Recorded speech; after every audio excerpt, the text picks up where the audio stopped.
S BP news daily ಎಕ್ಸ್‌ಪ್ರೆಸ್‌ಗೆ ಸ್ವಾಗತ. ಅಮ್ಮನಿಗೆ ಕೊಟ್ಟ ಮಾತಿನಂತೆ ನಡೆಯುತ್ತಿರುವ ಎಂ ಗೋವಿಂದರಾಜುಲು ನಗರದ ಕೌಲ್ ಬಜಾರ್ನ ಬೀದಿಯಲ್ಲಿ ಸತತ 9 ವರ್ಷಗಳಿಂದ ಮಹಾನಗರ ಪಾಲಿಕೆಯ ಗೋವಿಂದರಾಜುಲು ಅವರ ಉಚಿತ ನೇತ್ರ ತಪಾಸಣೆ ಶಿಬಿರವನ್ನು ಹಮ್ಮಿಕೊಳ್ಳಲಾಗಿತ್ತು. ಮಹಾನಗರ ಪಾಲಿಕೆಯ ಗೋವಿಂದರಾಜುಲು ಅವರು ಮಾತನಾಡಿ, ನಮ್ಮ ತಾಯಿ ಕಣ್ಣಿನ ಶಸ್ತ್ರಚಿಕಿತ್ಸೆ ಮಾಡಿಸಿಕೊಂಡು ದುರ್ಗಮ್ಮ ದೇವಸ್ಥಾನ ಮತ್ತು 7 ಮಕ್ಕಳ ತಾಯಮ್ಮ ದೇವರ ದರ್ಶನ ಪಡೆದು ಬರುವಾಗ ದಾರಿಯಲ್ಲಿ ಹೋಗುತ್ತಿರುವಾಗ ಕಣ್ಣಿಲ್ಲದವರನ್ನ ಕಂಡ ನಮ್ಮ ತಾಯಿ ಇವರನ್ನ ಯಾರು ಕಾಪಾಡ್ತಾರೆ ಎಂದು ನನ್ನ ಹತ್ರ ಹೇಳಿದಾಗ ತಕ್ಷಣವೇ ನಾನು ನೀನು ಹೇಳಿದಂತೆ ಮಾತನಾಡುತ್ತೇನೆ, ಪ್ರತಿಯೊಬ್ಬರಿಗೆ ಕಣ್ಣಿನ ತೊಂದರೆಯಾಗದಂತೆ ನೋಡಿಕೊಳ್ಳುತ್ತೇನೆ, ಕಾಪಾಡುತ್ತೇನೆ ಎಂದು ಆಜ್ಞೆ ಮಾಡಿದೆ.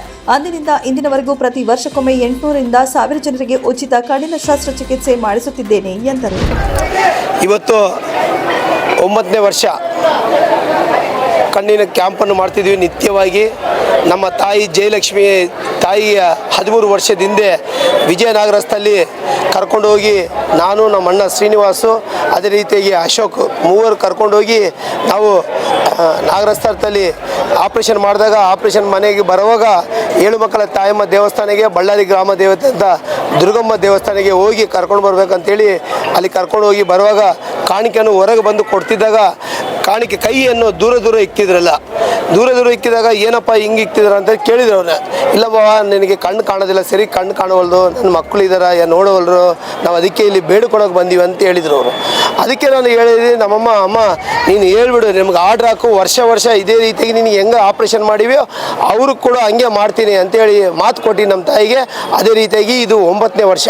9ನೇ ವರ್ಷವಾಗಿ ನಿತ್ಯವಾಗಿ ಆಪ್ರೇಷನ್. ಇವತ್ತು ನೋಡ್ರಿ 800 ಟೋಕನ್ ಕೊಟ್ಟಿದ್ದೀವಿ. ಅದರಲ್ಲಿ 180-200 ಮಂದಿಗೆ ಆಪ್ರೇಷನ್ ನಡೀತೈತೆ.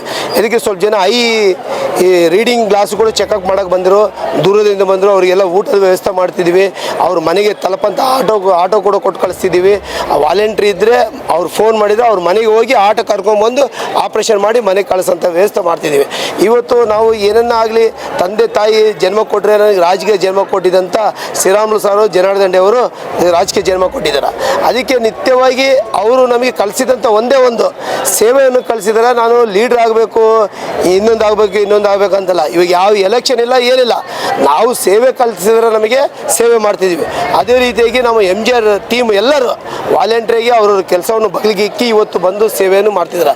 ಬಳ್ಳಾರಿ ಇರ್ತಕ್ಕಂಥ ಎಲ್ಲ ಧರ್ಮ ಗುರುಗಳ ಆಶೀರ್ವಾದದಿಂದ, ಹಾಗೆ ಅವರಿಗೆ ರಾಜಕೀಯ ಗುರುಗಳಾಗಿರ್ತಕ್ಕಂಥ ಶ್ರೀರಾಮುಲು, ಜನಾರ್ದನ್ ರೆಡ್ಡಿ, ಸೋಮಶೇಖರ್ ರೆಡ್ಡಿ ಇವರೆಲ್ಲ ಮಾರ್ಗದರ್ಶನದಲ್ಲಿ ಉತ್ತಮವಾಗಿರ್ತಕ್ಕಂಥ ಕೆಲಸವನ್ನು ಮಾಡ್ತಾ ಇದ್ದಾರೆ.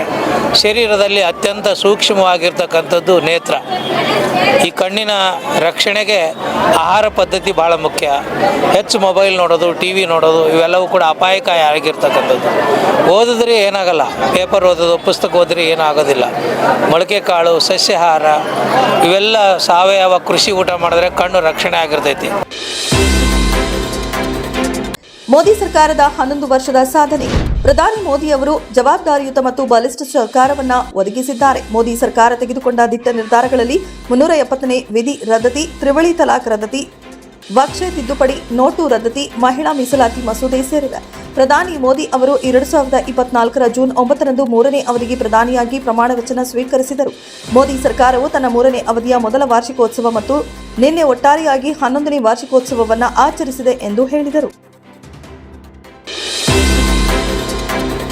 ಹುಂಡೇಕರ್ ರಾಜೇಶ್ ಅವರ ನೇತೃತ್ವದಲ್ಲಿ ಅನ್ನದಾನ ಕಾರ್ಯಕ್ರಮ. ಶ್ರೀಮತಿ ಲಕ್ಷ್ಮೀ ಅರುಣ ಅಮ್ಮನವರಿಗೆ ಜನ್ಮದಿನದ ಅಂಗವಾಗಿ ಯುವ ಮುಖಂಡರು ಶ್ರೀ ಹುಂಡೇಕರ್ ರಾಜೇಶ್ ಅವರ ನೇತೃತ್ವದಲ್ಲಿ ನಗರದ ಜಿಲ್ಲಾ ಆಸ್ಪತ್ರೆ ಆವರಣದಲ್ಲಿ ಅನ್ನದಾನ ಕಾರ್ಯಕ್ರಮ ಮತ್ತು ಗರ್ಭಿಣಿ ಹೆಣ್ಣು ಮಕ್ಕಳಿಗೆ ಬ್ರೆಡ್, ಹಣ್ಣು, ಹಂಪಲುಗಳನ್ನು ವಿತರಿಸುವ ಕಾರ್ಯಕ್ರಮ ಹಮ್ಮಿಕೊಳ್ಳಲಾಯಿತು. ಈ ಕಾರ್ಯಕ್ರಮದಲ್ಲಿ ಮುಖಂಡರುಗಳಾದ ಹುಂಡೇಕರ್ ರಾಕೇಶ್, ಸ್ವಾಮಿ ನಾಯಕ್, ಗಾದಿಲಿಂಗ, ಚಂದ್ರ, ದುರ್ಗಪ್ಪ, ಮಿಥುನ್, ನಾಗರಾಜ್, ರಾಜು, ವೀರೇಶ್, ಭಾಷಾ, ಮಭಾಷಾ, ಫೈಜಾನ್, ಕುಮಾರ್, ವೆಂಕಟೇಶ್, ಮೂರ್ತಿ ಮತ್ತು ಸ್ನೇಹಿತರು, ಅಭಿಮಾನಿಗಳು ಭಾಗವಹಿಸಿ ಶ್ರೀಮತಿ ಗಾಲಿ ಲಕ್ಷ್ಮಿ ಅರುಣ ಅವರಿಗೆ ಶುಭ ಕೋರಿದರು.